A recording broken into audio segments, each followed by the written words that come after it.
Good afternoon, ladies and gentlemen. Grab your tea. It's tea talk time with Lady O, where the topics are real, relevant, and relaxing. And here's Lady O. All right. Thank you, Shelley. Thank you. I am so happy to be here today and happy to see all of you. Why don't you grab your tea or something cold to drink to relax, because we got a lot to talk about. And I tell you, the topic today is something that has happened in the lives that affects every woman, but it is especially, we're going to talk about how it affects African-American women. And so we Texans, we Black women that are Texans, need to call everybody we know, and we need to tell them, y'all need to get on Tea Talk, because Lady O is about to talk about this. So we need to be informed so we can make some good decisions here and understand what's going on, y'all. Our power is being taken away, and we just cannot stand by and let it happen. But if you don't know any better, it'll happen. And once it's over, you'll be like, what happened? When did this happen? Well, we're going to be proactive and not reacting. So we want to give you the right tools and the right information. So the topic we're going to be talking about today is abortion. It's a very sensitive topic. It's something that a lot of women don't talk about, but a lot of them have had abortions, more than you would ever believe. I think we were looking at the statistics, and I think it said 1 in 5 women. So when you start looking at a group of women that you're with, and you got 5 of them there, at least one of them has had an abortion. May not ever tell you, you'll never know. But when you look at your churches, you look at your schools, you look at your families, when you go to family reunions, it has affected us all. So we were protected as women on Roe versus Wade, but now the Supreme Court disbanded that. So now we are not protected under that law. And we have a new law. And here in the state of Texas, thanks to our Governor Abbott and all of the leaders that lead Texas, we are now in a state, the largest state, to have ban abortion.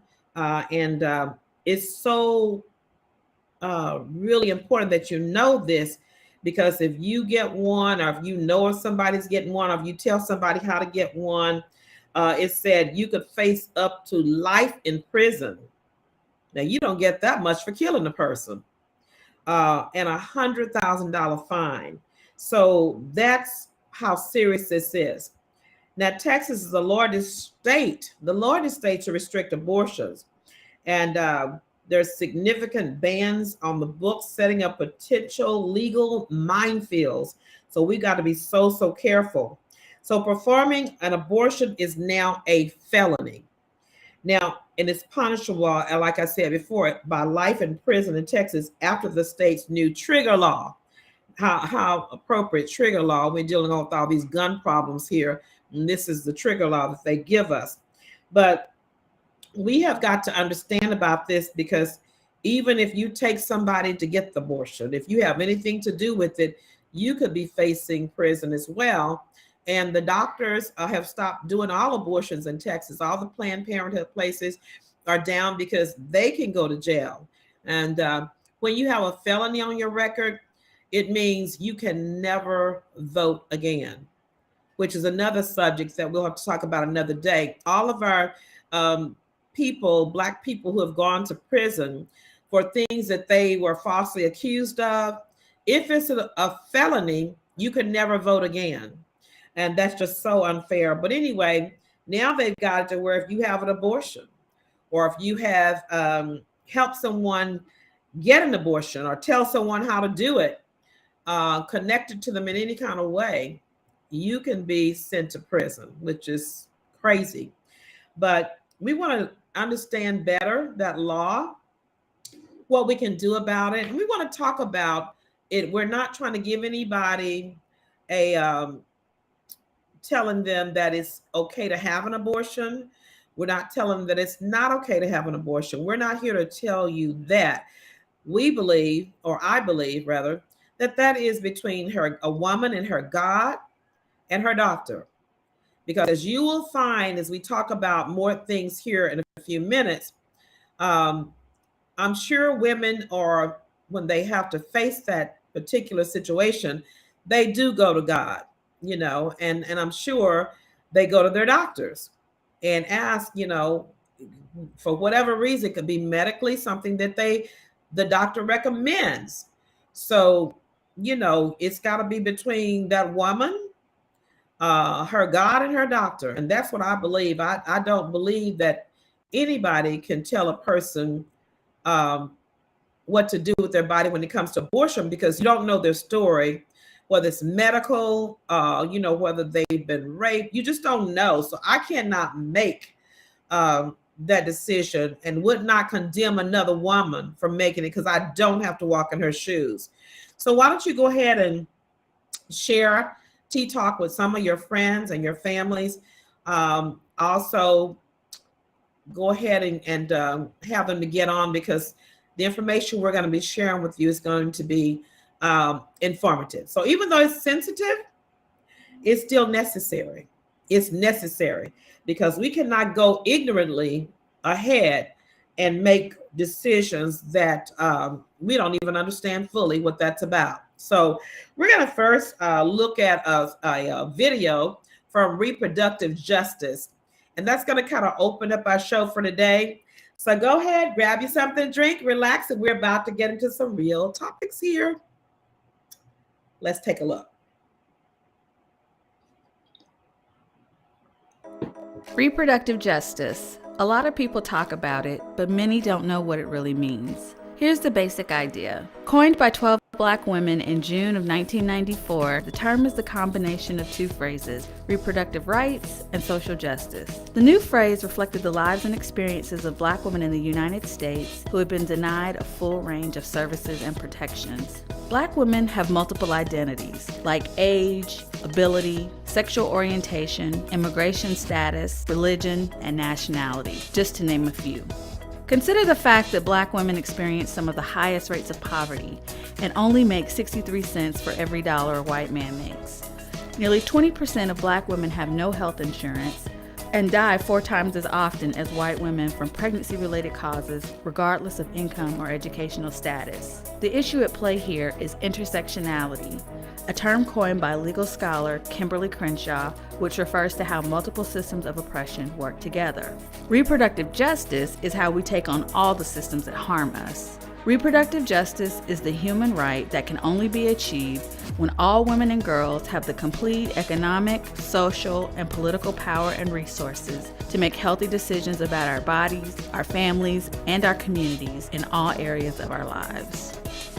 Reproductive justice centers the leadership and lived experiences of the most vulnerable, including but not limited to Black women, women of color, LGBTQ people, and youth. So there you have it. Reproductive justice has given thousands of women a framework to change policy, improve services, collaborate with other social justice movements towards our collective liberation. For more information, contact In Our Own Voice at www.blackrj.org. Thanks for watching, and welcome to the movement. And a movement it is. Whether you know it or not, there is a movement going on, and you need to join it. You need to join it with information first. And then after you get the information, you need to get the power to join the movement so that you can help make sure that women are taken care of in these different areas. So what we're going to do first is I want to welcome my team on. And today we just said as women, we're going to talk about it as a team, how the information we know, what we've heard, what we've seen, and share with you just the information we know. So Shelley, what kind of abortions, what is abortion, and what kind of abortions, are they all the same? You're on mute. Hold on one second. Let's get you off of mute. Okay. The two primary causes or types of abortions are you can have an in-clinic abortion. That's when you actually go into a clinic and a surgical procedure is performed. That's the kind that I know the most about. Okay. Mm-hmm. And the other type, which I didn't know that much about, is called the abortion pill. And with the abortion pill, it causes contractions of the uterus. It causes a lot of pain and a lot of cramping, contractions of the uterus until what's in the uterus is expelled. So again, you have the abortion pill, and then you have the in-clinic abortion, which is a surgical procedure. Right. And I know of a couple more too, because I know some people who have lost their babies early on. They'll say the fetus is no longer viable and they have to do a DNC. And I didn't know that was an abortion, but that's an abortion too. They actually go and they puncture the sac, and they actually do, I guess, what they would do in the clinic, but they do it. So that's part of the surgical. That's a surgical procedure too. Yeah, like dilating and then then evacuate. Yeah. So okay, so those are the kind of abortions that people are getting legally, and then there are other abortions that people get that I used to hear about growing up. The coat hanger, that women would insert coat hangers and rupture the placenta, and they would pass it or bleed it out. Anybody ever hear of any other kind of illegal abortions? When I was coming up, they used to say, I guess it was with the pill or whatever, and sometimes it wouldn't actually work. And then it could, you can have almost like a baby born who dies later or something because it didn't work. Right. And that's the bad thing about it, because it made the two things. Number one, it may not get all the pieces out, which could start infection and sepsis and all those things inside the woman's body. So it's very, very, could be very dangerous. Even though you think that you're having the baby, the woman could die from a botched abortion that she tried to, herself with infection and so forth. Or pieces may be left in there that the doctor will eventually have to go in and take out because it won't come out by itself, or either, like you said, some people tried, it doesn't work, and then they damage the baby, and they end up maybe having to carry the baby, and at some point the baby still dies later on And it could just be very horrific. Or what if they damage the baby and they had it full term, and then mentally or physically they damage their own baby? So it's so many terrible things to get. But they used to call them the back alley abortions because women were dying left and right. Um, so let's look at some statistics. So who is having the abortions? Think More that's Black women clear? are having the abortions than the non-white, non-Hispanic. It's more the Black women, and more Black women are dying. Mhm. Mhm. Like you said earlier, 1 out of 5. Mhm.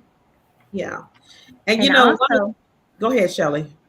I was just going to say that women aged 20 to 24 and between the ages of 25 to 29, so largely in their 20s, Yes. they account for the highest percentage of women that are getting abortions. And I'm gonna tell you And something. Black Go women. ahead. Go ahead and finish. That's all.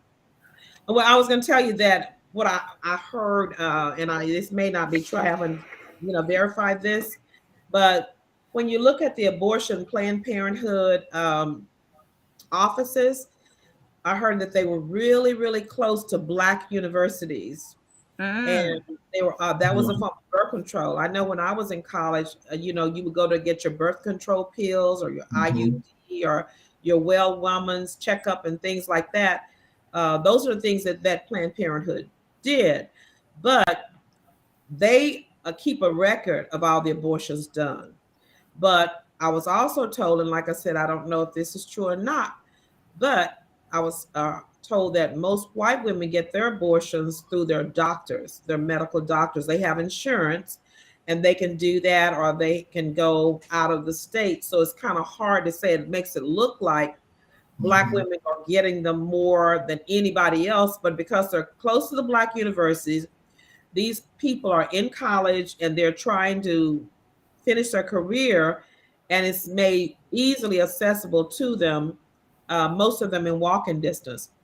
I never forget, we did a walk about abortion or something like that when I was in a group one time, and it was over by TSU. I passed that building many times, and I did not know it was an abortion clinic. It's huge, very tall, green-looking building, and you could literally walk to it from Texas Southern University. So yeah, so they put it in the area where people of color can readily get them, and then the community there is that, what is that called on Scott Street? Is that Third Ward? It's That's close. Third Ward. That's Third Ward. So you Third could Ward. easily get to the Planned Parenthood place there. So those are counted. The ones that are not counted are the ones that you go to your doctor. So I don't know how they count those. Mm. I Okay. guess they count those. Flair, I'm sorry, what'd you say, Flair? I don't guess even count those because they're able to hide them. Right.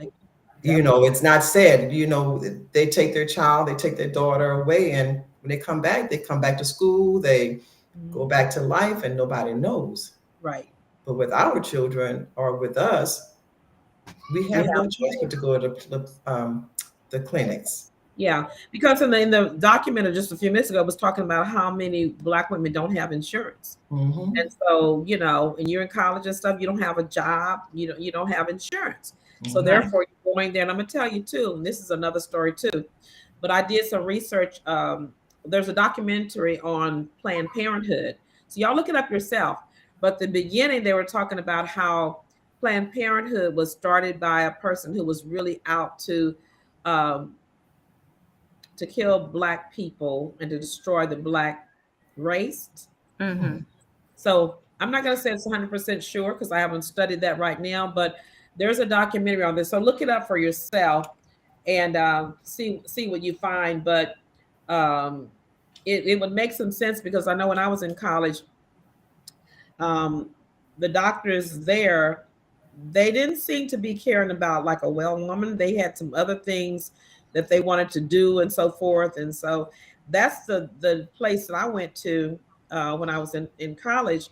And the guy that was there told me that I would never have children. Now, why he would tell me that, I don't, yeah, he told me I would never have children.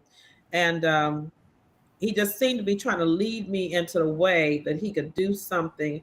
And so at that time, IUDs were very popular, and a lot of girls were getting infected by them that they were putting in there. And my doctor told me that no, those things can cause sterility, especially you put them in incorrectly. So I was like, oh my goodness, so I stopped going. My gone to my doctor that when I was a little girl, not a little girl, a young lady, my mom took me to.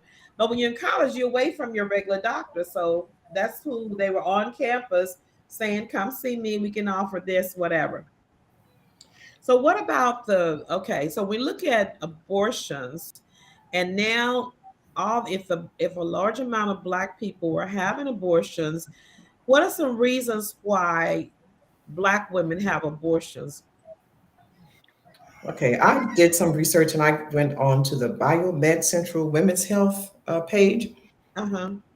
and it gave about six basic reasons why women have abortions. And the first one said because of financial reasons, no money to Right. take care of a And you child. and you heard on there that the Black women make 62% of what a white man makes a dollar. They're making Mhm. It was 62, 63 cents 63, to their 63. 63. dollar. Hmm. And then the Mhm. white women made more, but there's already a discrepancy of what you can make. And Hmm. if you're in your 20s, you don't have your career yet, so you're making on the lower end of money anyway. And if you're Right. having to drop out of school, that's going to affect you even more with your career. Okay, go Hmm. ahead. The next one. Then the next one that came in is said timing. Um, it wasn't the Yeah. right time, or it's not the right time. I'm Mhm. not ready. And that was 36% of the reasons why women have them. Right. And that's why they said in the 20s. In the 20s, they're trying to get their career together, they're trying to Mhm. get the right mate together and all kinds of things. And so they're just saying, this is not the time. I'm not married now. I don't have a job. I don't have myself stable. I'm in my 20s. How can I bring in a baby in the world? So the timing was wrong. And Sister Linda Davis Bell says rape, age, and finances. Uh, Mhm. yeah, so there's a whole lot of things. Did you find any more? Yeah. And it said 31% do it because of a partner making them. Mm. Okay, Influenced by a partner. Yeah. yeah, Yeah. the Mhm. guy doesn't want it. He's Yeah. got his career. He's got this. He's got I don't another. want children. Can we just keep it real? He Mhm. just Yeah. really, he's not ready Mhm. for a baby with you, right? So he Right. wants you to have this abortion so Abortion. he Mhm. won't be able to, he won't have He to can pay move on child and do what he has support. to do. Mhm. Exactly, Yeah. exactly. Yeah. And Wow. then it said for health reasons and older women, because of I have other children, I can't raise any more children. As you Yeah, get older, the older women, and right. then people are just not emotionally prepared. They don't know what's going to be happening, and that was like 19% of the women they weren't ready for it. Yeah, yeah. We'll go back to the one you said about the emotional. What was the one you said about They're not two? emotionally prepared. They're not emotionally prepared. I mean, Mhm. they've got a lot of emotions they're dealing with. When you're going in your 20s, like I was telling my kids, and when I did my sermon, I said, I would never ever want to go back to my 20s and my early 30s. And Those were yes. some of the most difficult years and Mhm. stressful years of my life. And it's Mhm. because you're trying to become this adult, you're trying to get your foundation built. And so, you just really, hello, Sister Petra, good to see you. And so, you just really, it's like, oh Lord, emotion. You're all over the Mhm. place, especially if you're going through different relationships with your family, with your boyfriend, or whatever going relationships. Emotion, you're not stable. So then to bring in a child and try to give that emotion and take care of that responsibility, And you're starting a career. Some people starting a career, Starting a starting your career. career, and I'm trying to get myself together, and then right? bring somebody else into this. Right. As Sister Linda said here is the rape. Sometimes you've been raped Yes, by unfortunately, relative. sometimes it Yeah. might be a relative that has raped you, or incest. And you know, you've got a 10-year-old girl who's pregnant that doesn't even know, still playing with dolls. And so, you know, you want, it's your child. You would not want that 10-year-old having a baby that you know it's really going to be you taking care of them. And the body of a 10-year-old girl is not ready to start delivering babies. I Yeah. mean, so rape and incest and your age, your finances, and then of course one that we didn't talk about is medical conditions. Yeah. A lot of times women have to make a decision whether or not it's going to be them or their baby. Mhm. And so I was sharing with you guys earlier that when I got pregnant with my first baby, I was so little, you know, and I gained 50 something pounds. And so when I was getting ready to deliver, I started swelling.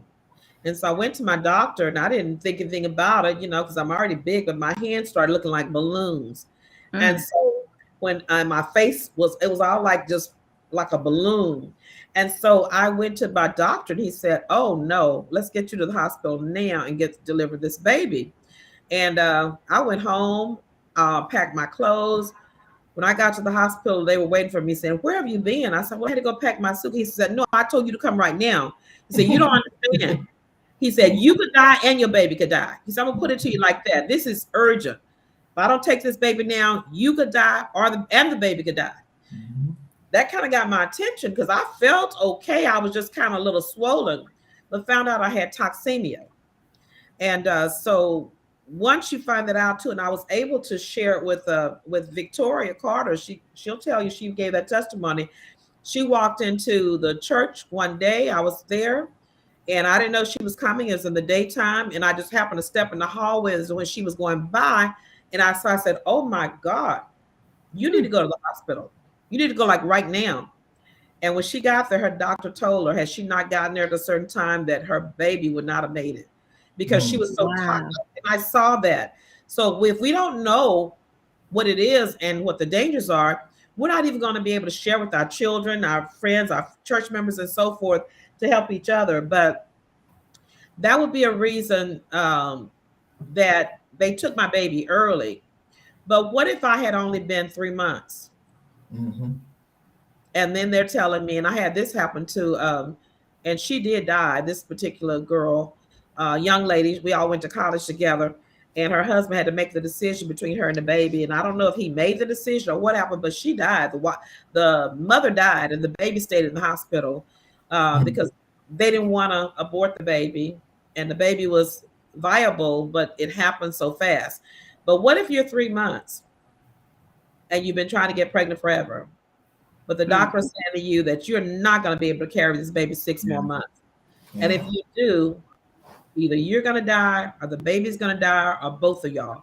Mhm. That's a decision. So those are reasons Right. people have abortions. So it's not just because, oh, I got pregnant and, you know, I don't know who the daddy is, or I've got 2 minutes. It's not all the time that. There Right. are medical reasons.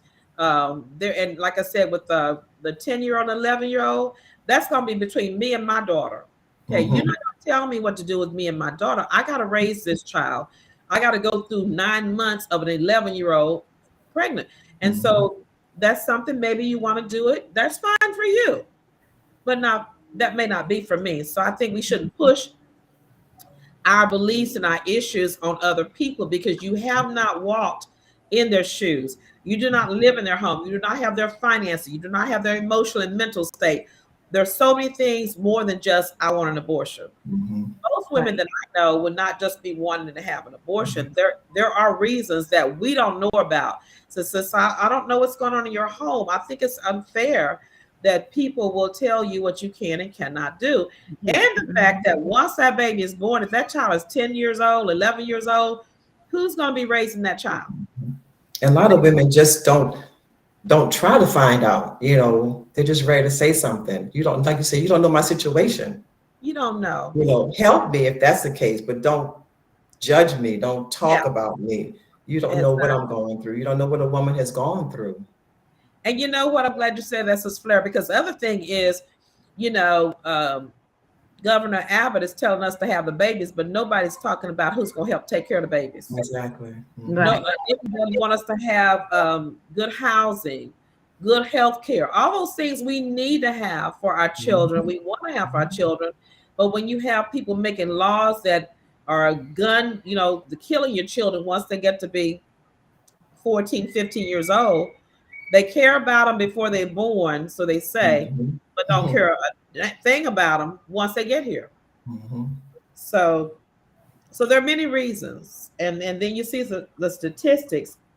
Now, the other thing that we talked about earlier was that Black women are 5 times more likely to die from birth-related issues. Do you hear me? 5 times more likely to die. So Black women get pregnant, you really are in a thing where you're putting your life really on the line. So facing higher teen pregnancies and maternal mortality rate, Black women will largely bear the brunt of abortion limits. So as you go on down further, it talks about how we're 5 times more likely. That is awful. And most of it is due to the fact that a lot of us are already unhealthy. We have high blood pressure, we have diabetes, we have all kind of issues, unhealthy eating and those kind of things. And so when you put on that other stress on your body with a baby and you're not healthy enough, it says Black women over 3 times more likely to die in pregnancy postpartum than white women. New research finds. See, it says 3 times here, but another research said 5 times. I guess, but that's still awful. 3 times. Yeah. So when your little girl goes and has a baby, she's 3 times more likely to die. Okay, her body's not ready for it anyway, and controlling what she eats and where she goes, and trying to make sure she's not playing too rough on the mom or whatever, because she's really not mature enough mentally or even physically to have a baby. So there's a lot going on there. So when we look at these things like this, we're hearing some horrific cases of that just since this law went in effect that they're facing. Have y'all heard of any horrific cases that are going on where people are not being able to have the abortion, now they're having to deal with something? Well, I heard one just recently. Did you hear one, Shelley? I didn't want to jump out there before you all got a chance to share. Did you have one to share? Yes, there was a lady who had something was wrong with the fetus, but the physicians were telling her that she had to wait a certain amount of time before she could get the abortion, and by the time the fetus would have been old enough, then she wouldn't have been able to get it, and then she was also having problems with transportation to get the abortion since it was illegal in the state that she was in. Right. Yeah.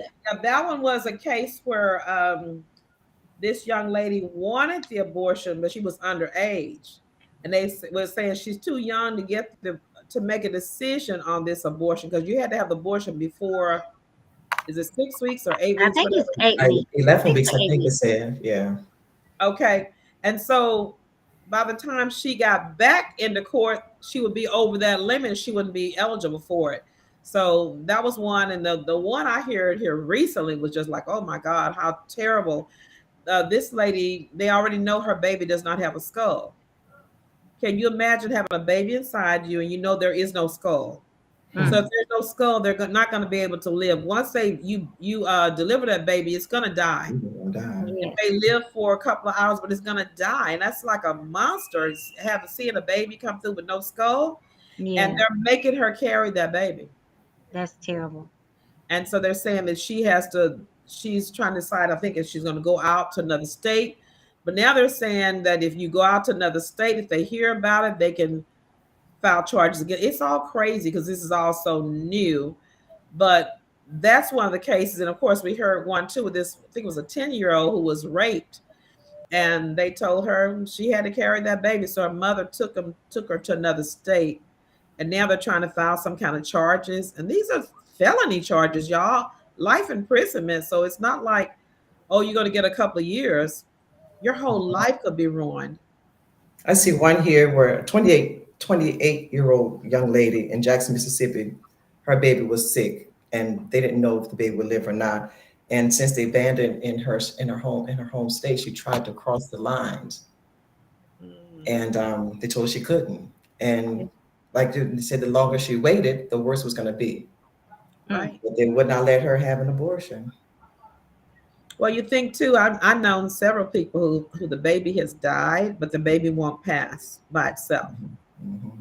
And so they have to go in and really abort the baby, is what they're doing. But if the baby is dead, you still got to just wait till that baby decides, or your body pushes the baby out. Some of this stuff is just so horrendous. It's scary. And as Gil said, you know, when you think of a rape, or Uncle Junebug comes to the 4th of July reunion, and he gets around the corner with your little 8 or 9, 10-year-old girl, and you know has been fooling with her for whatever, she becomes impregnated. You got to have Uncle Junebug's baby. Mm-hmm.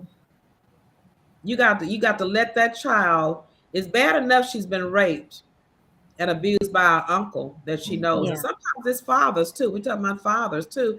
And you got to stay there and carry a baby that you know has been put in you by a rape. And sometimes the rapes are not that there's not a civil rape, but if an uncle is fooling around with you, that's rape, okay? Or if the person's over 18, that's rape.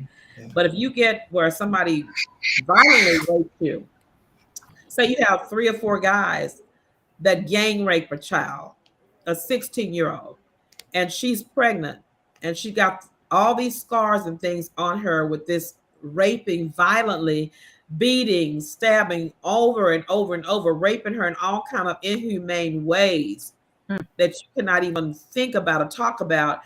You mean to tell me she's got to carry that baby and take care of that baby the rest of her life? Yeah. Think of her emotional state with that child. That trauma. Yeah. Think how she's going to feel about that baby. Yeah. And that's what someone else said to me, said, if you carry an unwanted pregnancy, you are going to not want the child when it's born. Mm-hmm.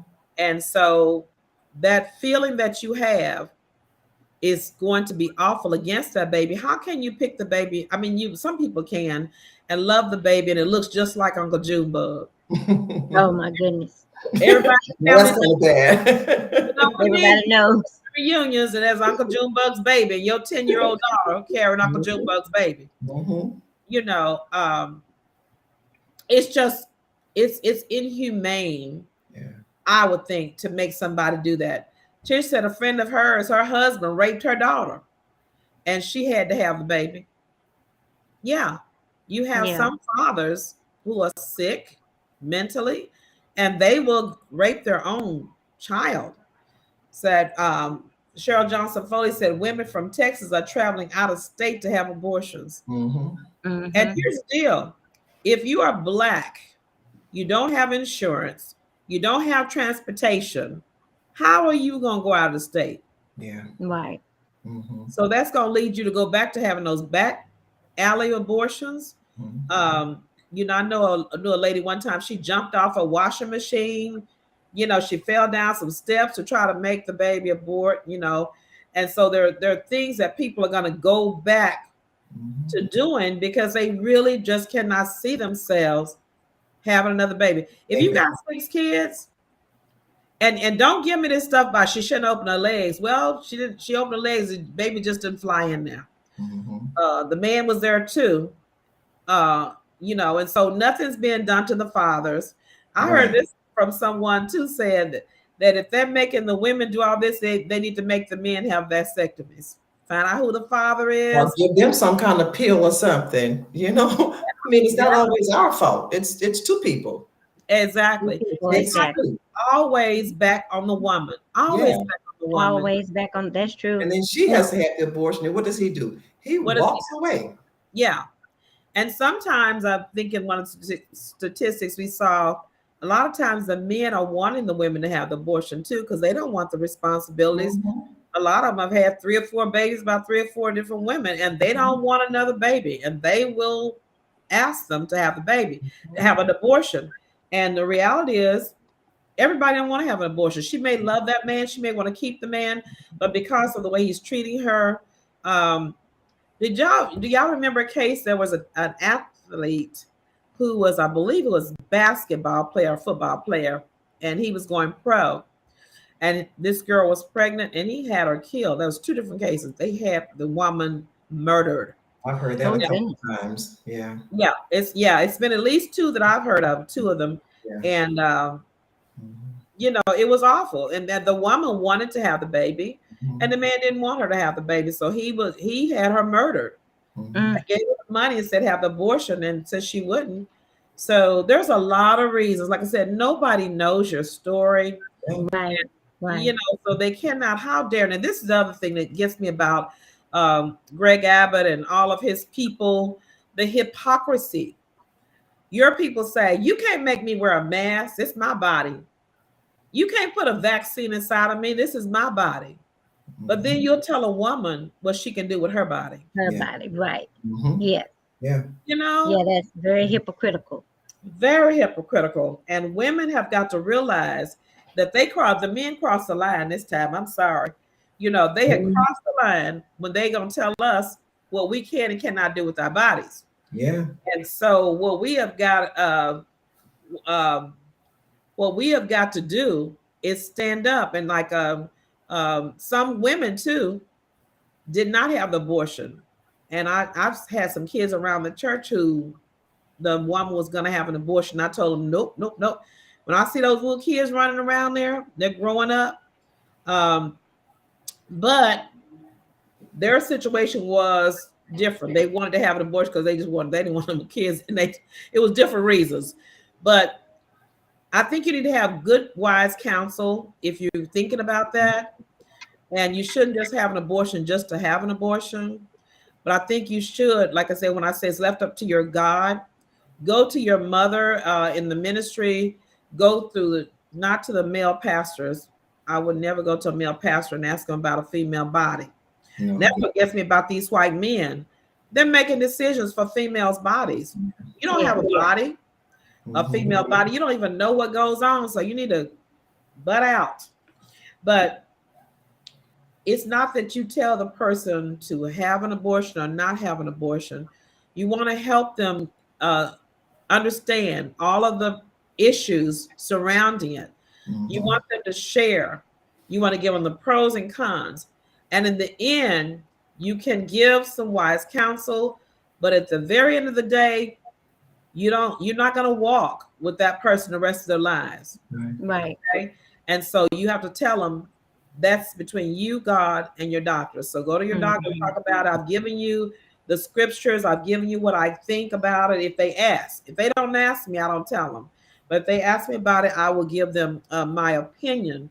But I always tell them at the end, but it's up to you because you're going to have to raise that baby. I'm not going to be there raising that baby for 18, 25 years. And I think we still should give them that support too, even though you don't tell them what not to do, what to do. Right. Support their decision. I mean, exactly. Don't just, okay, you did it. I think we should support it. I think that's a very, very, very good point, Flair.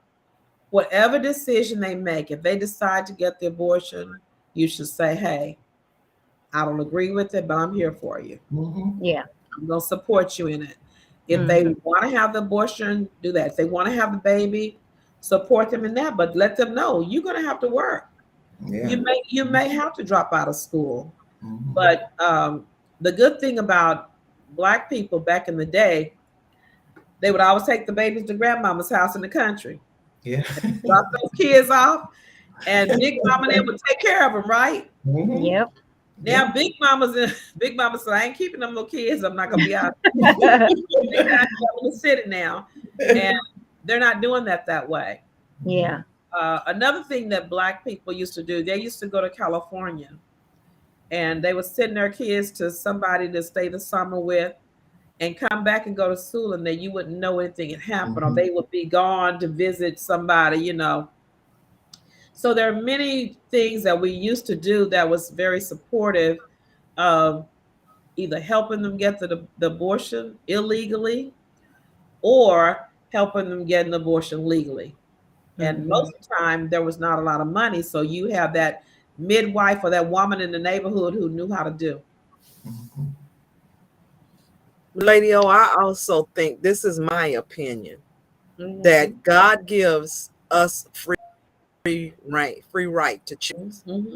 So if God gives us a right to choose heaven or hell, then a woman should have a right to choose to make a mistake and displease God if she does, and then suffer the consequences, because that's what he does with us. Mhm. That's a very good point.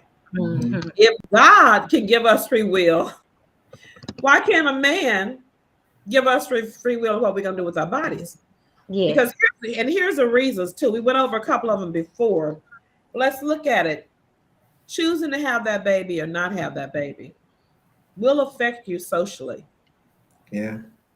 You know, you will not be able to go out and intermingle and do whatever. You got to be at home and take care of that baby. And if you don't do it, then the baby's going to go lacking. So Mhm. socially, and the status that you would be in, like you might not be able to be in the activities, or you may not be able to pledge your sorority or whatever it is socially, that will affect you socially. And so it's a decision you have to look at and know that that's coming ahead. And some people don't mind, and that's fine. And definitely financially. Do Yeah. you all know what a daycare costs now? Yeah, No. it's awful. Like 600 a month, 900 a month. Oh goodness. Oh, it's Mhm. crazy. When I had my daycare and I was on the low end, I think I charged $165 a week. And who can afford $165 a week when you have no support from the husband, from his family, or whatever, and you got a job where you're making minimum wage? You can't afford it. And Right. so they would get on social, what do you call it? It was called neighborhood centers and different places like that, that they would pay portion of it for you or pay all of it in some cases. So there were some programs, but financially, you got Pampers. I would have parents coming in there with no Pampers, and the workers would be complaining. She come here, bring this baby and got one Pamper, but she can't afford the Pampers. Can't afford daycare and a pamper. Talk about bringing 8 Pampers a day. You know how much that costs? So Yes. we had sometimes women who, they had a lot of money and they would bring in a big old bag of Pampers. I would take a couple of Pampers at one time. If I needed to put on that baby, I'm not going to let the baby stay wet the whole day. Yeah. Right.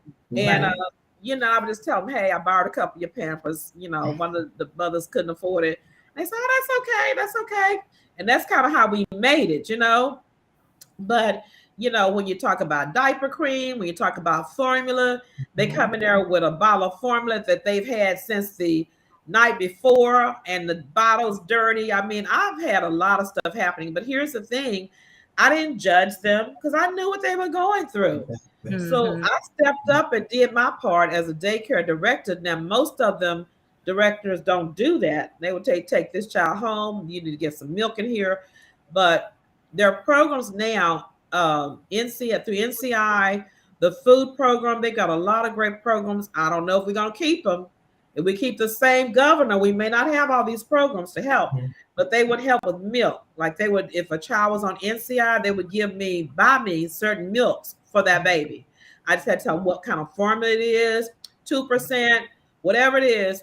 They would reimburse me for buying the milk so that baby would have what it needed. So, but what we typically would do is we'll let Miss Lucy around the corner keep the baby. She doesn't take very good care of the baby, and she don't have milk and the right nutritional things for the baby. So there are just so many things, guys, that goes on financially. Yeah. And with finances also, if they're in minimum wage, they do not have insurance on these babies. Right. They don't. They don't have insurance. So the mothers sometimes, I would tell them, I said, look, the law is you cannot bring the child to the daycare if it has a fever. How them kids would tell, my mama gave me medicine before I got here. It worked.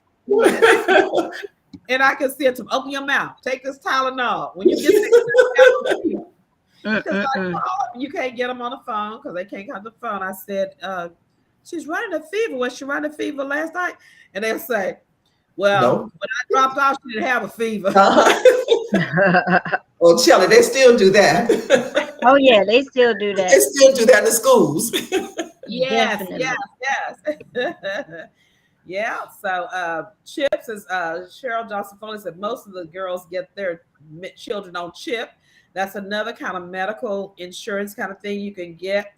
But you can get free milk and free Pampers, but you got to go through the hoops to get through them. You got to get a car to get over there to fill And out the Wix stuff. too. And I think Wix. the WIC program. Mm-hmm. Yeah. So it's a lot of things that you can do. That's why we have to share these things. And if you are in that situation, do not keep it a secret that you need help. You need to ask somebody, share with somebody who has a caring heart, and they can help you find resources and whatever. And who knows, they may even help to sponsor you, to help you. They may say, well, look here, I'll buy you a pack of Pampers every week. Yeah. I mean, I think we should do that if we can. If we're especially telling them you better have that baby. Well, you need to have, say, I'll commit to Pampers every week. And so I'll commit to milk every week. And I'll take the baby to the daycare. Because the other thing, too, you got to go get the baby from the daycare, pick the baby up. So another one is career. When we as young women are starting our careers off, we may say, well, you shouldn't be having sex. Well, you shouldn't be either, to the men. But the reality is we get stuck with the baby, and you can't tell they've been having sex, but you can tell we've been having it because we have a baby. So the career is put on hold. You may be getting ready to go into law school or something like that, and next year you're ready to go to law school and you get pregnant. Okay, so what are you doing? And if you have the baby, that means that you're gonna you cannot go to law school, and you may not ever go again. So a lot of times women will say, well, I'm going to take this chance and I'm going to have this abortion, because if I go to law school, then the next one I can take care of, I'll have my career. Yeah. And some women start their career and just don't want to, I mean, that's their choice. They just don't want to have that baby because I have my career going. Yeah. And can I judge you for that? No. I cannot. Now, if I want to keep mine and stop my career and work at McDonald's the rest of my life, or cleaning kitchens, whatever it is they want to do, I don't judge you for that either. That was their choice. Yeah. Everybody has a choice. Everybody has a choice. Everybody has a choice. So I think we need to do that. So one of the other things we can do real quick as we get ready to close out, as I mentioned to you at the very beginning, that all of these laws come from the people who run our government. And Governor Abbott is the governor who is signing all of these bills into effect. He's the one that is, the gun control and those kids that got killed. We as women got to stand up for our children. We can no longer let them be just killed. We can no longer let them tell us what we need to do with our bodies. And the only way we can do that is we have to go and vote them out of office. So it's going to harm people of color more than any other race. This law is going to harm Black and brown women. And I say to my Hispanic women and my Asian women, we need to band together, stand up and say, if you do this to me now, what will you do to me in the next 4 years? Voter suppression, everything they're taking away from us as women, as people of color. So we have got to vote. We have got to not only vote, we've got to make sure everybody that we know, and their mom and brother and sister, Pook and them and Brother Ray, all of them, make sure they're registered to vote and take them to vote. We got to get into our groups, our sororities, our people at work. We got to make sure that we are responsible. I would challenge each of us to be responsible for 50 people voting. And that is not a lot of people. A lot of people. Go through your thing and make sure you get them to the poll. If we could each do 50, if our churches alone, Lord Jesus, pastors, hear me, pastors, share this with your pastors. If you can get every member of that church to vote for a new governor, then we would be okay. And so we need to make sure that we are doing that in our churches, okay? And it's not about the religion, it's about our rights. Right. And so where do most people get informed? They usually go to their churches, their people in their groups, their families. So we need to make sure that we're not sitting around letting people tell us what to do, what we cannot do, and we let them vote themselves in, because I tell you what, this is the beginning of it. Is that it's a man's world, but unless the woman votes. I like that. So women, there have been so many women who have been very instrumental in the voting, voting suppression. The men have. Women, we need to stand up and we need to let them know, don't mess with us women, because we do have power and we will vote you out. And I would say, let's do that. Vote, not because I don't like Governor Abbott. I don't like what he's doing to me. Right. I don't like what he's doing to my daughters, Yeah. my children, my girls, the Black people, suppressing their vote. I don't like what he's doing about these gun control, these 18-year-olds, and all those kids got killed, in their classroom, and the teachers. So this is about justice. It's about women's rights. It's about justice with our bodies and with our votes. So ladies, I'm just saying right now, we need to stand up and we need to say, not on my watch. We're going to change our world, and we will change it one vote at a time by getting 50 people to vote instead of one. I usually say one vote at a time, 50 votes at a time, and making sure that we stand up to vote together. So let's do that. Is that it? Well, it's been great. Listen, I want you to share this with somebody, and because this is serious. This is our daughters. This is our nieces. These are people that we know as women. It's going to affect us, and Black women, it's affecting us and our children and our bodies and our health, our finances, everything. They really want to take us back, because if your finances are not there, you're dealing with all this stuff. If your health is not there, all of your career is not there, where are we going to be? So we need to think about that. And as Faye says, Mama Faye, she says, go out and vote.